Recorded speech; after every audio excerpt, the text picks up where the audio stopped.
Q&A, karena setiap pertanyaan selalu ada jawaban. Dipandu oleh Yohana Margareta.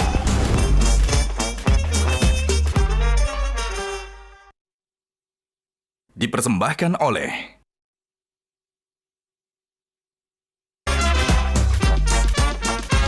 Panelis kita hari ini. Menurut Bang Supratman, tapi Bang Rifai apa Supratman sih gitu loh? Hah? Nah, karena beliau sakit-sakitan dulu diganti nama Rifai. Oh iya, betul Pak? nggak?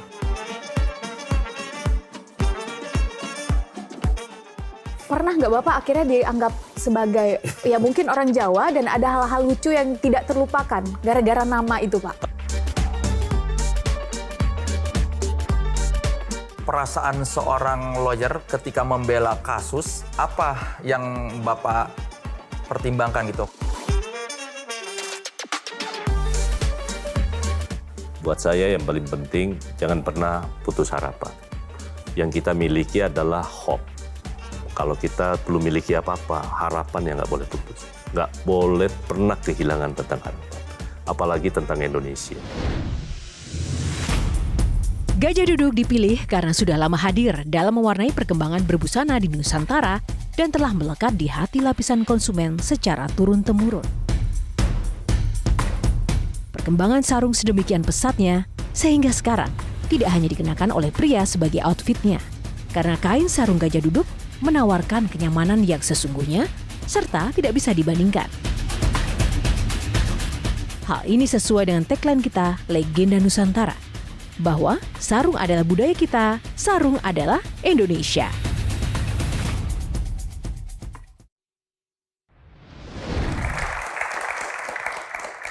Halo, apa kabar pemirsa? Berjumpa bersama saya Yohana Margareta dalam program spesial Metro TV Q&A, karena setiap pertanyaan selalu ada jawaban. Terima kasih kepada pemirsa yang sudah setia menonton Q&A dan juga terima kasih kepada penonton yang sudah hadir di studio untuk hari ini. Terima kasih teman-teman mahasiswa. Tepuk tangannya mana? Dan kali ini kami akan menghadirkan bintang tamu yang sangat spesial untuk Anda. Beberapa waktu lalu, sosok ini menjadi sosok paling dicari para musisi yang bersiteru soal royalti. Ia juga merupakan pribadi yang tegas dan suka sesuatu yang pasti-pasti. Nah, mampukah dengan amanah yang diembannya kini ia menjadi penjaga keadilan negeri? Siapakah bintang tamu kita kali ini? Ini dia. Sosok inspiratif satu ini memulai perjalanan karirnya di dunia hukum sejak usia muda. Ia adalah Supratman Andi Aktas, lahir pada tanggal 28 September 1969. Ia merupakan seorang akademis, advokat, dan politikus Indonesia yang sejak tanggal 21 Oktober 2024 menjabat sebagai Menteri Hukum. Pria kelahiran Sopeng, Sulawesi Tengah ini dikatakan memiliki sifat kepemimpinan yang baik dan mengayomi. Lalu, bagaimana gejolak perahu yang ditumpanginya saat ini? Kemana tujuan perahu ini akan membawa seorang Supratman Andi Aktas, sang penjaga keadilan? Dan langsung saja kita akan sambut bintang tamu Q&A malam ini, Supratman Andi Aktas. Kita berikan tepuk tangan yang paling meriah. Sekali lagi lebih meriah teman-teman. Selamat malam Bapak, apa kabar Pak Menteri? Bagaimana ini katanya kan habis dicari kemarin tuh oleh para musisi. Apa yang mereka minta dari Bapak sebenarnya sih Pak? Semua teman-teman karena lagi bahas undang-undang Royalti ya Pak? Hak cipta terkait royalti. Saat ini lagi bergulir DPR, kami menunggu hasil dari teman-teman di DPR. Baik, tepuk tangan. Sebelum nanti kita ulas banyak tentang sosok Pak Menteri Hukum kita kali ini, ada beberapa syarat yang harus Bapak penuhi untuk bisa duduk di kursi Q&A. Waduh, boleh berat juga menjawab cepat ya Bapak? Jaksa atau pengacara Pak? Jaksa. Kenapa Pak? Soalnya bapak saya jaksa. Wih, Almarhum, oke. Politisi atau pengusaha? Politisi. Kenapa politisi Pak? Bisa berbuat yang lebih baik dalam strategi kebijakan buat masyarakat banyak. Kalau politisi atau menteri Pak? Politisi. Tetap politisi ya? Oke, baik. Contoh Makassar atau Konro? Dua-duanya deh. Jakarta atau IKN Pak? Dua-duanya. Jokowi atau Prabowo? Dua-duanya. Dua-duanya, tepuk tangan untuk. Silakan duduk Pak. Terima kasih, kasih, Mbak Bapak Yana. Supratman. Senang sekali Bapak berkenan bergabung di Q&A kali ini. Nah, kita akan banyak sekali berbincang seru, tapi ada aturan mainnya. Bapak akan ada 9 box, nanti Bapak berkenan boleh memilih nomor berapa. Di dalamnya akan ada tema-tema yang akan kita bicarakan pada malam hari ini. Oke. Yang pertama, langsung saja Bapak berkenan untuk box nomor berapa? Nomor 5. Kita buka. Law and Order.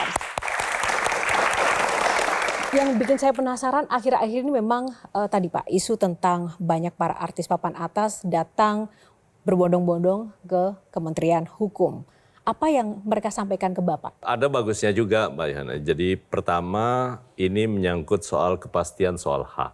Undang-undang hak cipta kita sebenarnya sudah cukup bagus. Menyangkut, mengatur soal bagaimana kemudian seluruh karya cipta itu bisa dihargai karena punya nilai ekonomi yang cukup baik ya.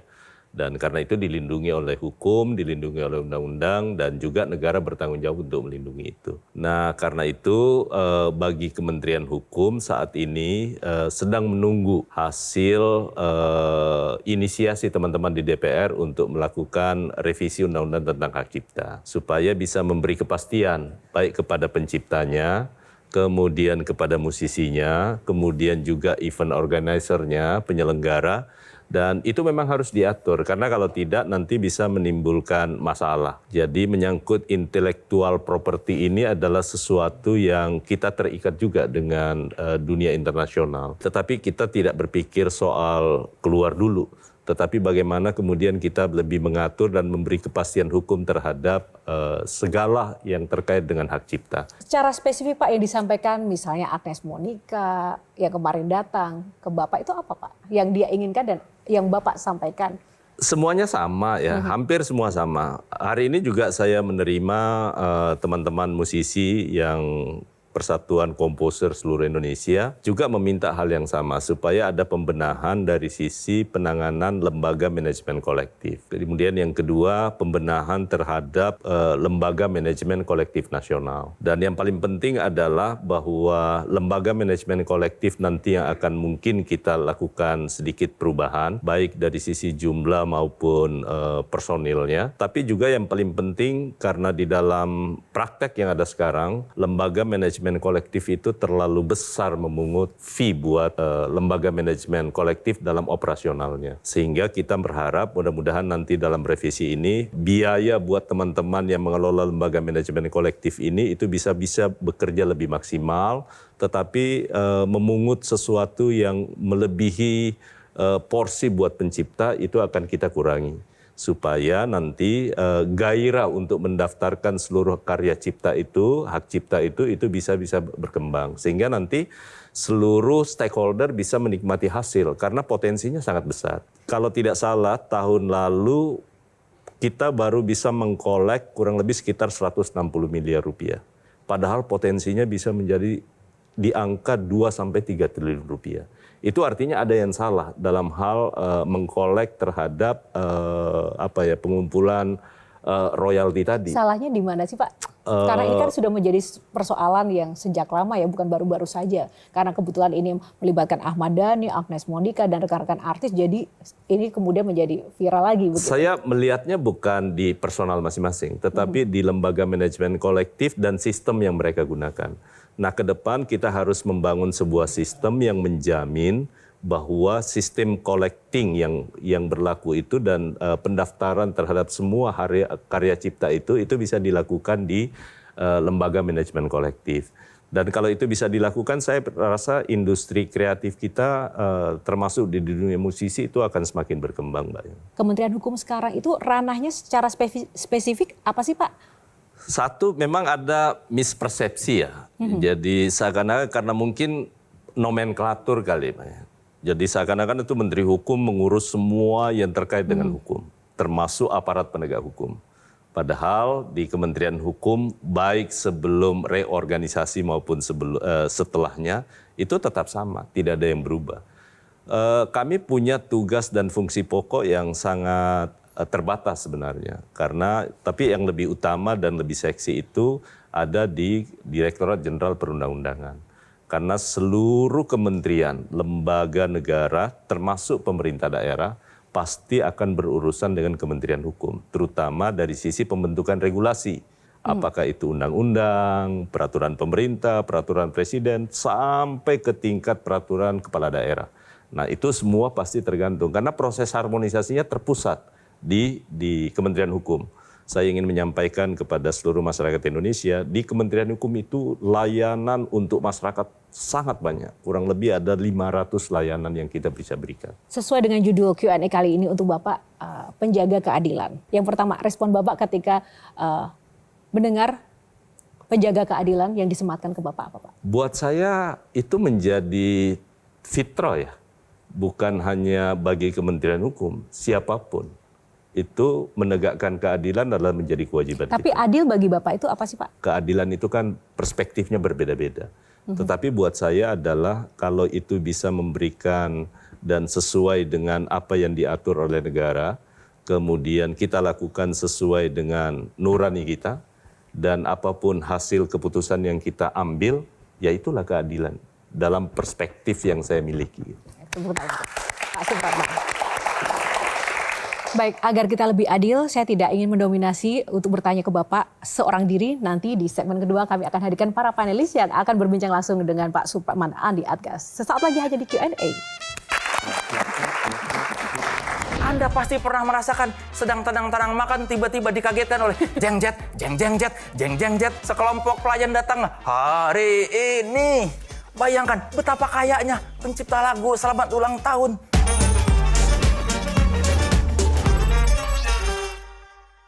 Dipersembahkan oleh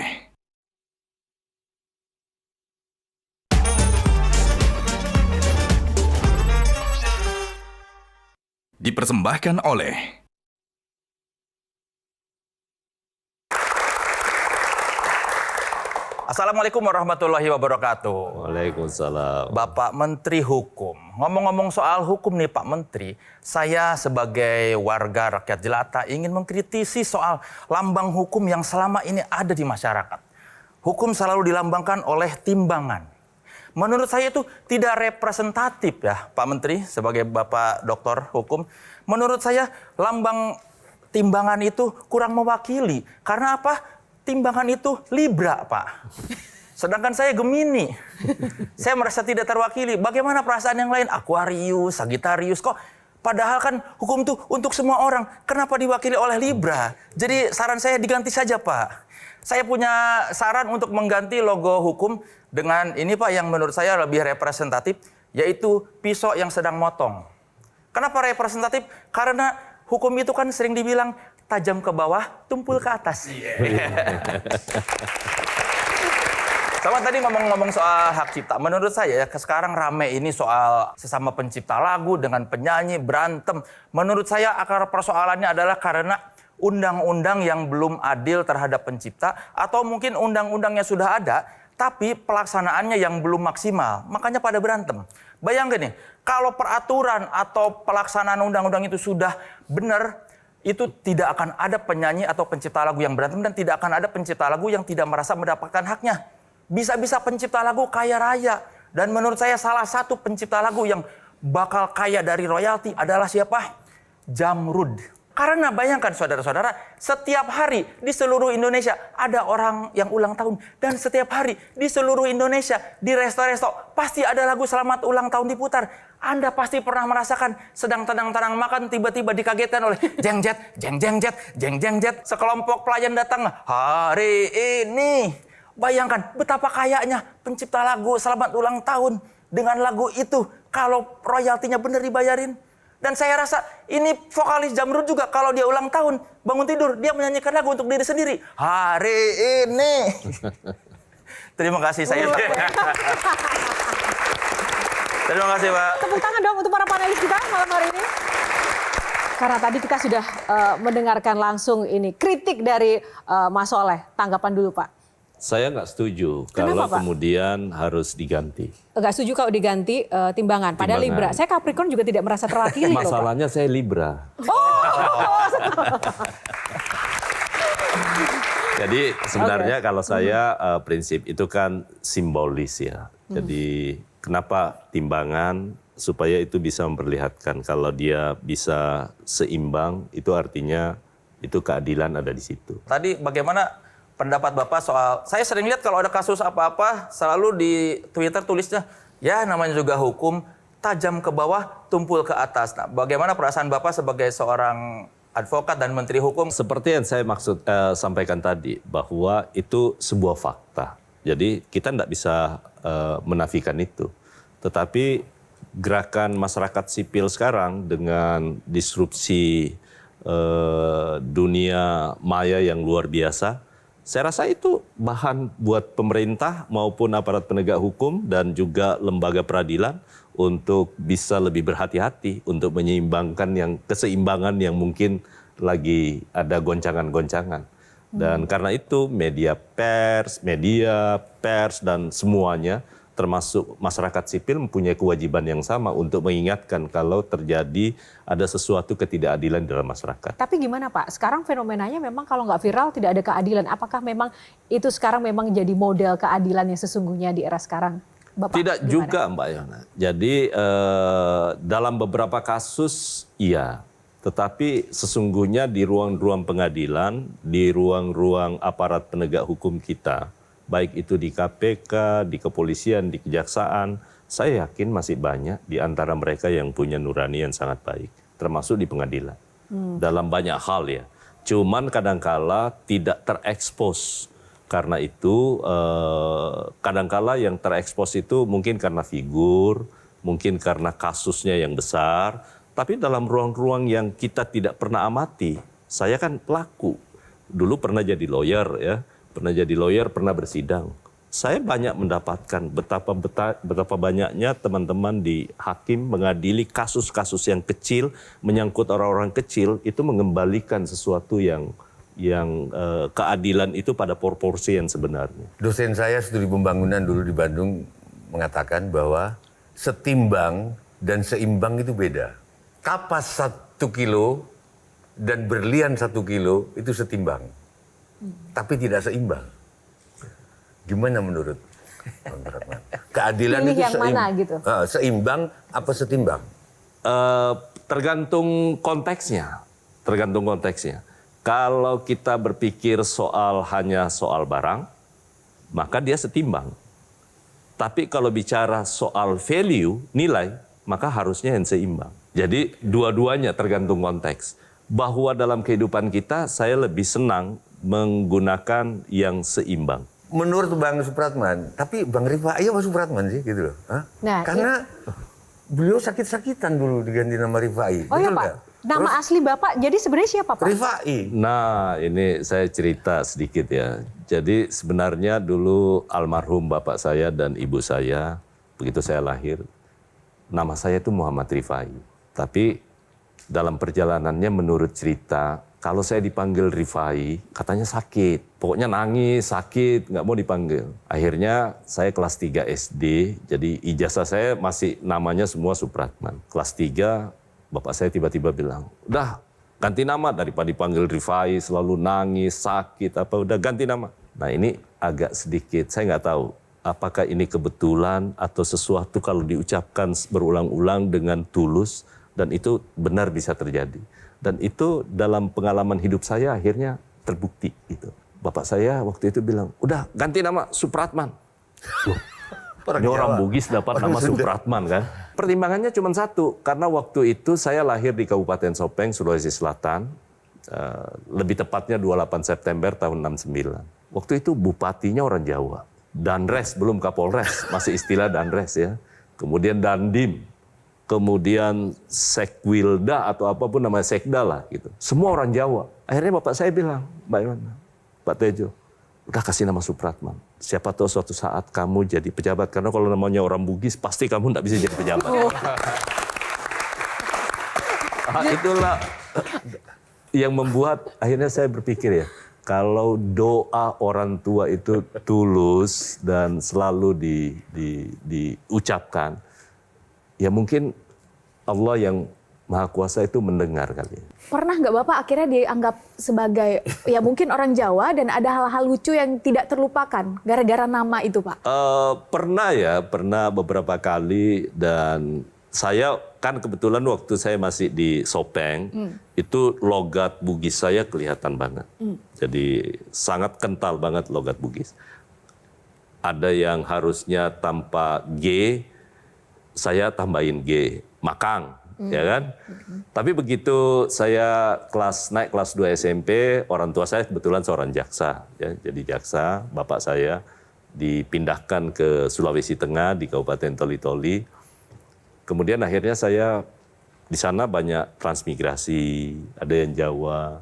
Jadi kalau begitu saya masuk, pasti itu bahasanya bahasa Jawa, tapi aku nggak ngerti gitu. Tapi sekarang ada nggak kalimat bahasa Jawa yang Bapak bisa ucapkan gitu, Pak? Coba, Pak. Jenengmu sopo.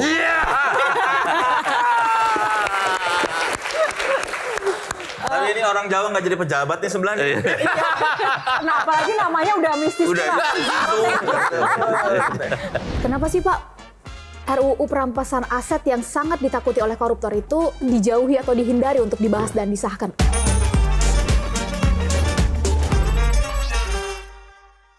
Dipersembahkan oleh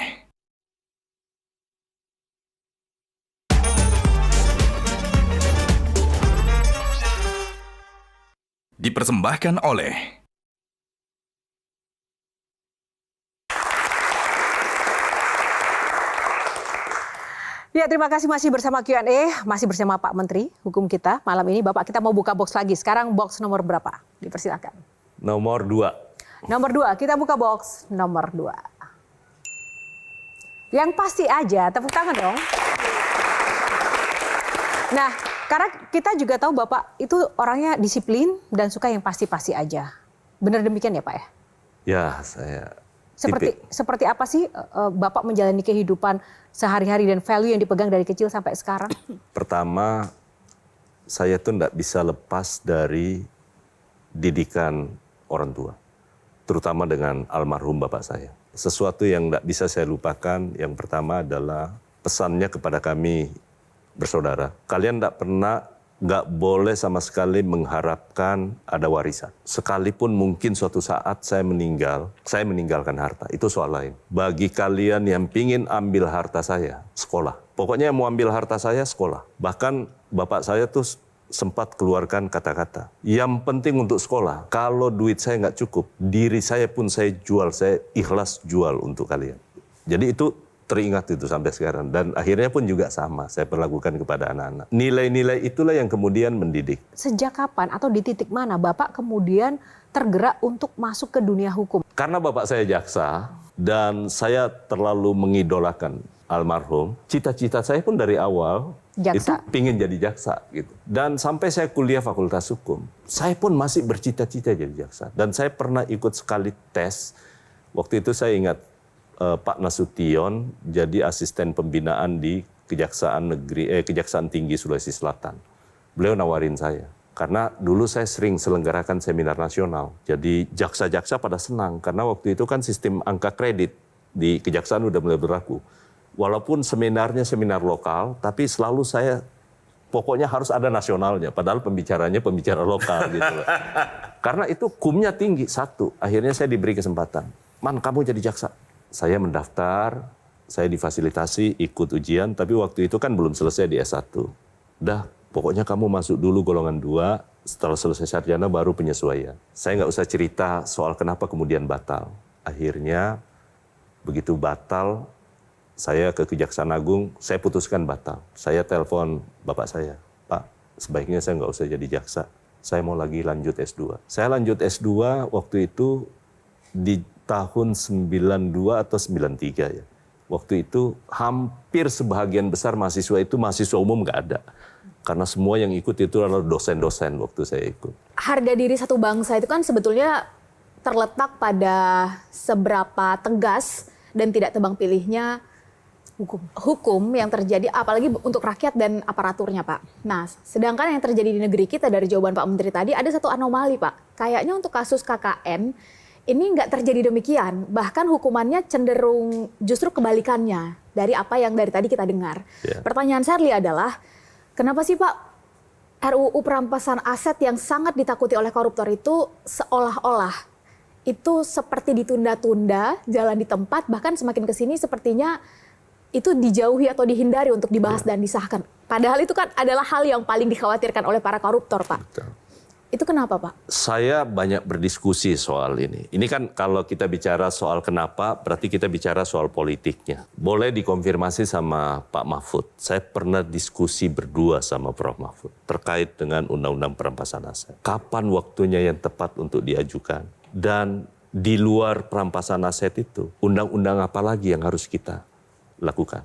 Prof. Mahfud selalu bilang bahwa di zaman Orde Baru, mengutip kata-katanya almarhum Bapak Pak Prabowo, Pak Prof. Sumitro kan pernah keluarkan angka 30% di zaman Orde Baru, duit itu nguap. Gitu. Kemudian Prof. Mahfud, beliau waktu menjadi Menko Polhukam sampaikan bahwa sejak zaman reformasi lebih gila dibandingkan di zaman Orde Baru. Bukan hanya soal volumenya, tapi menyangkut soal pelakunya. Kalau dulu itu hanya kalangan atas, sekarang ini sudah bisa hampir semua kalangan. Tapi bukan berarti yang di sini ya. Hampir semua kalangan. Ini rakyat jelata, Pak. Ya. Nah, karena itu perlu strategi untuk kita lakukan. Yang pertama, orang selalu lupa betapa pentingnya dalam sistem demokrasi yang namanya partai politik. Yang selama ini partai politik itu hanya menjadi ajang caci maki, padahal kita nggak pernah berpikir soal hidupnya supaya bisa melakukan rekrutmen. Sehingga pada saat itu saya diskusi sama Prof. Mahfud berdua. Prof, siapa yang nggak mau perampasan aset? Bagus kok. Saya ini bukan orang yang bersih. Dan saya katakan bukan hanya di sini. Di depan KPK pun pada saat saya masih jadi anggota Komisi 3, saya bukan orang bersih. Mungkin belum sial. Tapi apakah saya ingin membersihkan itu? Dan semua orang-orang yang menjabat ingin membersihkan. Pasti nuraninya nggak bisa bohong. Pasti mau. Oke. Itu kita satu step pasti sama. Oke, setuju. Ya. Yang kedua, partai politik kalau nggak dipikirkan, kan kita harus berpikir pembatasan tindak pidana korupsi itu kita harus atasi dulu. Di pucuknya mana sih sebenarnya benangnya yang paling putus dan harus kita sambung. Partai politik, satu, dia tugasnya sangat mulia. Dia menciptakan pemimpin, tapi untuk menciptakan pemimpin, dia butuh kaderisasi. Kaderisasi, dia butuh pembiayaan. Sekarang pertanyaan saya, negara bertanggung jawab nggak terhadap pembiayaan partai politik? Partai politik manapun. Akhirnya partai politik mencari jalan yang pragmatis. Mencari funding di luar negara. Yang tentu pada akhirnya bisa menimbulkan kesepakatan. Karena itu dulu saya mengusulkan. Di zaman Pak Abraham Samad menjadi ketua KPK, di hadapan rapat kerja dengan Komisi 3, karena waktu itu KPK begitu luar biasanya dipercaya. Saya sampaikan, Pak, tolong buat kajian. Kalau masyarakat, kami yang buat kajian DPR, ataupun orang-orang di pemerintahan yang buat kajian, berapa sih yang layak negara bisa berikan kepada partai politik? Yang wajar, tetapi itu cukup. Jangan sampai memberi sesuatu yang nggak cukup, yang nggak ada gunanya. Nah karena itu, KPK akhirnya melakukan studi, mengeluarkanlah angka 10.000. Saya bertanya, 10.000 per satu suara. Kalau kayak seperti satu partai mendapat 10 juta, hanya mendapatkan 10.000 berarti kurang lebih 100 miliar. 100 miliar mau mencetak kaderisasi di seluruh Indonesia. Nggak akan mungkin pernah cukup. Sehingga dulu saya mengusulkan, Pak, boleh nggak ya kita mengusulkan dari total APBN kita antara 0,5 sampai 1%. Kalau di politik ini sudah bisa kita bersihkan. Partai politik hitungan saya kalau itu bisa terjadi bisa mendapat angka 1 triliun. Apakah besar? Enggak besar. Dibandingkan dengan yang disampaikan tadi 30 plus yang lebih besar kan? Masa kita nggak mau pilih yang 1%? Kita sudah ketahui tadi dari penjelasan Bapak, memang sistemnya juga masih belum bersih ya, belum mendukung partai politik sehingga dampaknya multiplier effect begitu ya. Atau jangan-jangan memang sengaja dibiarkan begitu karena ternyata dirasakan untuk mencari uang dari di luar negara ternyata bisa lebih bebas dan lebih banyak sehingga akhirnya tidak diubah-ubah tuh Pak, tidak segera dibersihkan sistemnya. Makanya saya katakan jangan buru-buru. Karena ini bukan persoalan yang sederhana yang seperti yang kita bayangkan. Pada Prof. Mahfud dulu saya sampaikan, Prof, tolong kita ajukan undang-undang satu paket, tetapi satu undang-undang perampasan aset, kedua pembatasan transaksi uang kartal, yang ketiga undang-undang partai politik. Ini harus satu paket kita ajukan. Kalau tidak diajukan tiga-tiganya, partai politik tidak mendapatkan porsi yang cukup untuk bisa mereka bergerak dan melahirkan kader-kader pemimpin bangsa. Ini nggak akan pernah jadi. Ini nggak akan pernah jadi. Nah karena itu saya selalu bilang kepada teman-teman waktu saya ditanya, kenapa pemerintah belum majukan? Kami lakukan konsolidasi untuk bisa bertemu dengan semua partai-partai politik. Beri saya kesempatan. Dan yang kedua, Bapak Presiden Prabowo kan sudah melakukan hal yang sama sekarang. Dengan gerakan semua APH yang ada sekarang, walaupun mungkin ada yang bilang tebang pilih buat kami dan Bapak Presiden itu koreksi, tetapi saya pasti yakinkan bahwa apa yang Bapak Presiden lakukan sekarang itu tulus buat bangsa. Ya, terlepas dari perspektif orang ya, perspektif orang. Tapi itu udah bisa kita lakukan. Nah karena itu beri ruang, waktu yang cukup, yang tepat untuk melakukan konsolidasi di semua kekuatan partai politik. Karena nggak ada gunanya hari ini saya ajukan ke DPR. Akan mengalami nasib yang sama pada saat diajukan di periode yang lalu. Kan sudah tahu kata kuncinya siapa yang akan menentukan. Ya. Apakah parlemen atau bukan? Konsolidasinya lama banget tapi Pak. Momentumnya itu berarti indikatornya 3 itu harus keluar sepaket gitu ya Pak ya? Yang kami tunggu. Itu pikiran saya. Oke. Pikiran saya. Dan tidak pernah berubah. Berarti yang paling berkuasa di sini adalah ketua partai politik. Bukan juga. Jadi kan Iya. yang saya maksudkan itu bukan soal partai politik atau tidak. Tetapi harus ada kerelaan bagi kita semua. Memberi support. Itu dulu yang penting nih. Saya justru mendukung kepada seluruh teman-teman adik-adik mahasiswa. Beri dulu. Jangan dulu berpandangan negatif tentang partai politik. Saya nggak salahkan. Tetapi coba bantu partai politik untuk bisa mereka merdeka, mereka bisa lebih proven dan memiliki kekuatan untuk bisa menentukan nasib mereka. Tadi Agnes, sekarang. Nah, 1 sampai 10.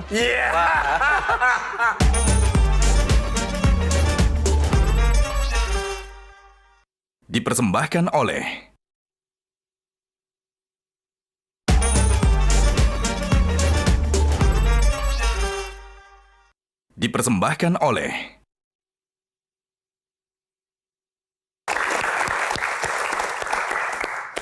Ya, terima kasih masih bersama Q&A dan kali ini kita akan masuk ke box selanjutnya Bapak. Pilih box nomor berapa? 9.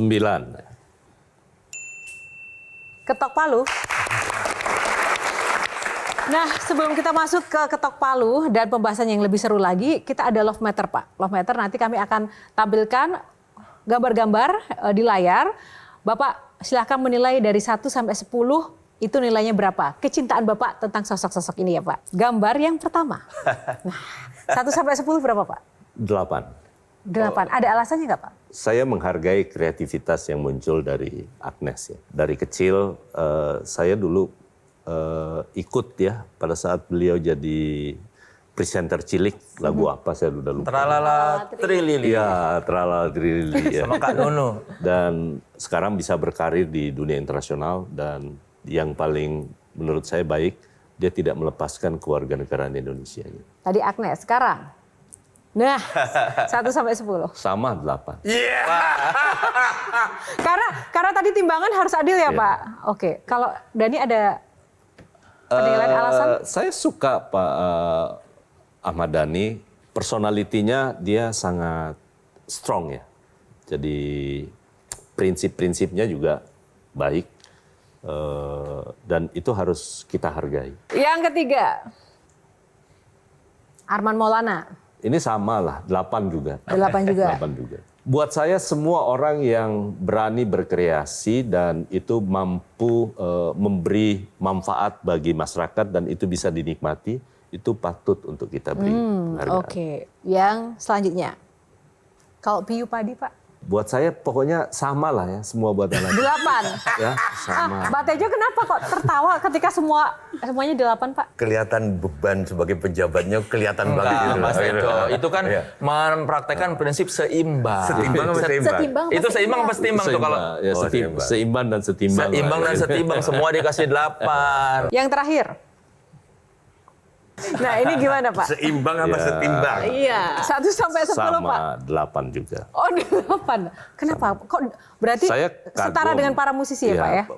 Ini kan bukan soal profesi. Ya. Buat saya adalah personality itu penting. Jadi di samping personality, tapi juga apakah itu pernah memberi, saya harus jujur terhadap kontribusi terhadap keilmuan, salah satunya ke Prof. Yusril. Saya banyak belajar sama beliau. Saya penasaran kalau perasaan seorang lawyer ketika membela kasus, apa yang Bapak pertimbangkan gitu? Kasus mana yang perlu dibela, kasus mana yang tidak perlu dibela ketika Bapak jadi advokat? Saya pertama kali jadi advokat itu kalau nggak salah ya tahun 93 atau 94 ya. Tapi nggak berlangsung lama. Dan ternyata saya menyadari dunia advokat bukan panggilan hidup saya. Yang lebih terpanggil untuk apa, Pak? Nah, setelah jadi lawyer, tiba-tiba ada peluang untuk jadi dosen. Saya bilang sama almarhum Pak Rektor di Universitas Tadulako, Pak, kalau saya mau mendaftar, saya harus yakin dulu, saya lulus sebelum ujian. Ya, saya bilang. Jadi kalau saya nggak dijamin lulus sebelum saya ujian, saya nggak akan mendaftar. Tapi almarhum Pak Rashid ya, Rektor Universitas Tadulako waktu itu, beliau sampaikan, udah kamu daftar aja. Nah kebetulan saya magister itu magister agraria. Di mana ya pada saat diumumkan bahwa yang akan diterima itu adalah magister agraria, saya udah yakin, berarti saya lulus. Saya lulus. Jadi Bapak terpanggil untuk jadi dosen. Jadi dosen. Sampai sekarang masih ada panggilan itu, Pak? Saya 13 tahun ya mengajar di Universitas Tadulako sebelum akhirnya saya memutuskan untuk mundur. Tenaga pengajar saya nikmati. Karena itu bisa berbagi. Tetapi ternyata panggilan jiwa politik saya itu lebih. Kalau sekarang jadi Menteri Hukum, posisinya tepat nggak? Buat saya kalau ditanya, ini jujur. Bukan karena tugasnya, tapi karena tantangannya. Lebih suka di DPR atau di eksekutif?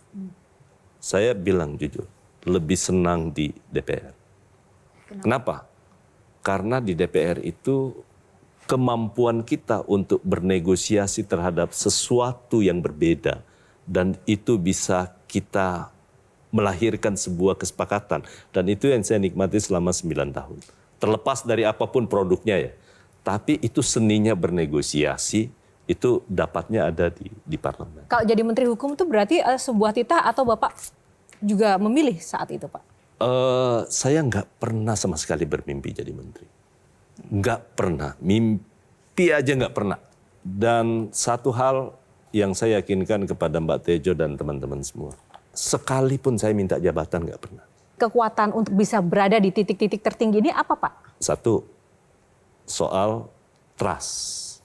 Bahwa kalau saya dikasih amanah oleh siapapun, saya pasti nggak akan pernah langgar. Yang kedua, kalau disuruh melakukan sesuatu pengkhianatan untuk tugas tertentu, saya mendingan mundur. Sedikit saja curhat, Pak, bahwa dua hal tadi itu berkaitan dengan apa yang hari ini terjadi di kalangan anak muda tanpa disadari, Pak. Ada perang asimetris yang langsung masuk ke mindset anak muda. 3 hal, pinjol, pornografi, dan judi-judi online, Pak. Dan dilalahnya adalah ketika yang kena itu justru adanya di hilir. Yang hulunya aman-aman saja, Pak. Nah, pertanyaan saya, kira-kira ada nggak, Pak, kepastian atau hal yang bisa dilakukan secara hukum yang extraordinary untuk membabat habis ini? Ini kan trust sudah diberikan kepada Bapak. Dan ini jelas lebih dari 50% anak muda hari ini bisa dibilang terpapar dengan semua itu, Pak. Ya. Satu, ini akibat perkembangan teknologi yang luar biasa.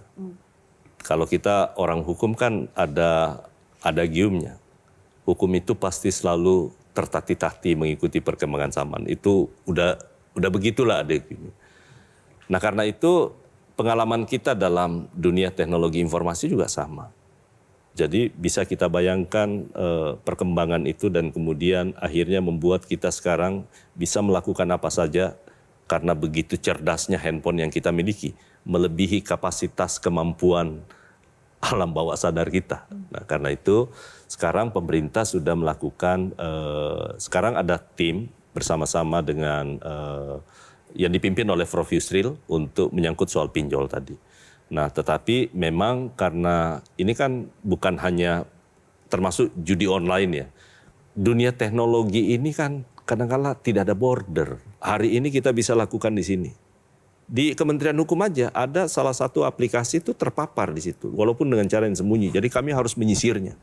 Nah, karena itu sekali lagi buat kita pemerintah sudah punya komitmen yang tinggi. Dibandingkan periode sebelumnya pada saat sebelum dilakukan penindakan, sekarang saya rasa kasus itu semakin hari semakin menurun ya.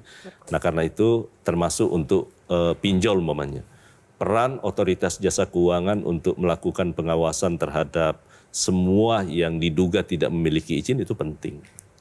Dan pemerintah sudah membentuk satuan tugas khusus dan salah satu anggotanya adalah Menteri Hukum bersama yang dikomandain oleh Pak Prof. Yusril. Pertukaran narapidana, Pak. Kan kita lagi viral ya, narapidana Reinhardt dari Inggris ada wacana dipulangkan ke Indonesia. Banyak reaksi dari masyarakat, kenapa harus dipulangkan? Satu, belum ada sampai hari ini belum ada wacana itu di pemerintah untuk memulangkan. Tetapi yang harus kita ingat, kan tugas negara melindungi warga negaranya dimanapun dia berada. Mau salah mau benar itu soal lain, soal kasus hukumnya. Tapi sebagai warga negara itu kewajiban negara melindungi. Tapi wacana itu sampai sekarang belum bergulir. Pertukaran Nah, yang narapidana kita itu misinya lakukan apa, sekarang, pertukaran narapidana, ini kan sebuah terobosan hukum. Kita jangan melihat kenapa kemudian Bali 9 kita pulangkan. Kita jangan melihat Mary Jane kenapa kita pulangkan. Tapi teman-teman harus berpikir berapa banyak warga negara kita yang ada di Malaysia yang mendapatkan hukuman termasuk hukuman mati. Berapa banyak warga negara kita di Saudi yang mendapatkan hukuman mati.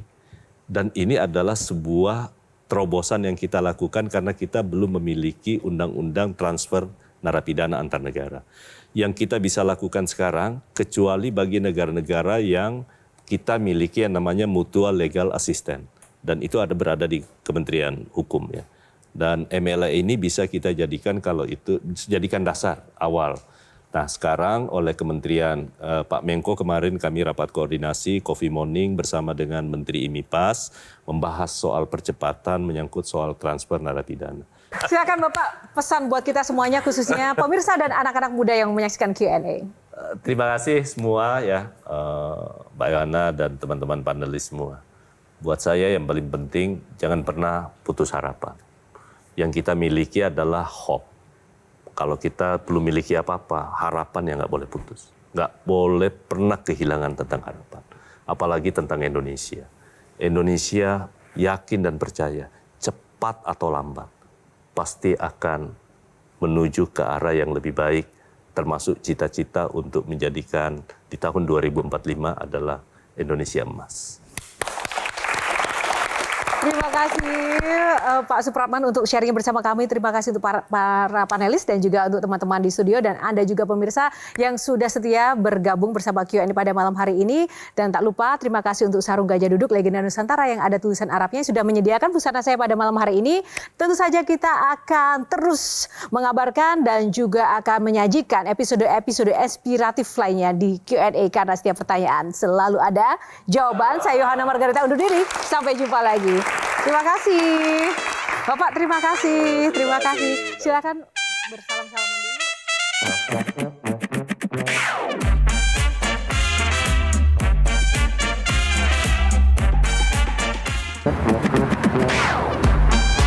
Q&A, karena setiap pertanyaan selalu ada jawaban. Dipandu oleh Yohana Margareta.